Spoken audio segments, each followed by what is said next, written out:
बिस्तर पर करवटें बदलते रहना, मोबाइल स्क्रॉल करते रहना, बहुत देर नींद ना आना, नींद आए तो गहरी ना आना, चिड़चिड़ापन, कंसंट्रेशन ना बन पाना, mind wandering, impulsive nature, stress, ये सब आज की जैसे हकीकत हो गई है। ये समस्याएं जानी पहचानी सी लगती हैं। यदि आपको भी होती है तो आपके लिए एक बुरी खबर है और एक थोड़ी ठीक ठाक सी। बुरी तो ये है कि इन समस्याओं के साथ आप मनुष्य जीवन की बहुत बड़ी खूबसूरती से वंचित हो रहे हैं। यदि आपके साथ ऐसा कुछ होता है तो दुनिया बहुत सुंदर होते हुए भी आपको इसकी सुंदरता दिख नहीं पाएगी, ना ही आप इसका आनंद ले पाएंगे। चिड़ियों की प्यारी चहचहाहट आपको खुशी नहीं दे पाएगी, प्यारे छोटे बच्चों की खिलखिलाहट आपको चुभेंगी और सिरदर्द बन जाएंगी। वस्तु वस्तु में, घटना घटना में आपको केवल शिकायतें दिखेंगी, कमियां दिखेंगी। मैंने कहा था बुरी के साथ एक ठीक ठाक खबर भी है। ठीक ठाक इसलिए कह रहा हूं क्योंकि ये भी कोई बहुत हमें मन प्रसन्न करने वाली नहीं है, लेकिन एक मन में सांत्वना देती है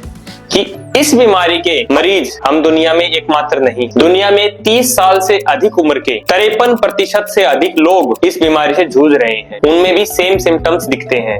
इसके पीछे मेजर रीजन है वर्कलोड, और वर्कलोड से भी ज्यादा मैं कहूंगा वर्क लाइफ बैलेंस को मैनेज ना कर पाना, अपनी बॉडी ब्रेन को प्रॉपर रिलैक्स ना दे पाना। अपने वर्क को, अपने काम को हम छोड़ नहीं सकते, लेकिन अपने लाइफ में प्रॉपर रिलैक्सेशन के साथ हम उसको बैलेंस कर सकते हैं। अब जरा याद कीजिए आखिरी बार कब वो समय था जब आपने आंखें बंद करके भोजन का आनंद लिया था, एक एक ग्रास का अनुभव किया था। कब वो समय था जब लास्ट टाइम आपने पानी पीते समय पानी का स्वाद लिया था, पानी को टेस्ट किया था। कब वो आखिरी समय था जब आपने मिट्टी में अपने उंगलियों को घुमाया था प्यार से। कब वो समय था जब आखिरी बार आपने पेड़ पौधों के पत्तों को माइंडफुली छुआ था। अभी अभी मैंने एक शब्द कहा माइंडफुली। ये माइंडफुलनेस इन सभी समस्याओं का समाधान है। माइंडफुलनेस पे मैंने अपने जीवन के 5 वर्ष रिसर्च किए और कई वर्ष मैंने इसको प्रैक्टिस में अडॉप्ट करने में लगाए और उस प्रैक्टिस को इंप्रूव करने में लगाए। माइंडफुलनेस को प्रैक्टिस करने के दर्जनों उपाय हैं। उनमें से सबसे शुरुआती और सबसे आसान बताऊं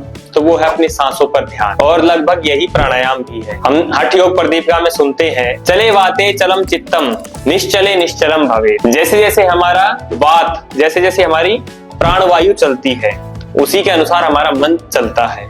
अगर हमारी प्राणवायु, अगर हमारी श्वास ब्रीदिंग ऊपर नीचे जल्दी जल्दी होती है तो हमारा मन भी उसी प्रकार से विचलित होता है। अगर हम अपनी श्वासों को, अपनी ब्रीदिंग को स्टेबल कर पाएं, कंट्रोल कर पाएं, रेगुलराइज कर पाएं, तो हमारा मन भी उसके अनुसार हमारे नियंत्रण में आने लगेगा। Yoga is an ocean of solutions of all your problems. योग समस्याओं का, समाधानों का महासागर है, और इस योग रूपी महासागर के मोती केवल उन्हीं के लिए होते हैं जो अपने संकल्प से, जो अपने पुरुषार्थ से उसमें डुबकी लगाकर अपना अभ्यास करने का मन पक्का करते। तो regular practice is the key. आइए योग को अपने जीवन में अपनाएं, योग अभ्यास से समस्याओं के समाधान पाएं।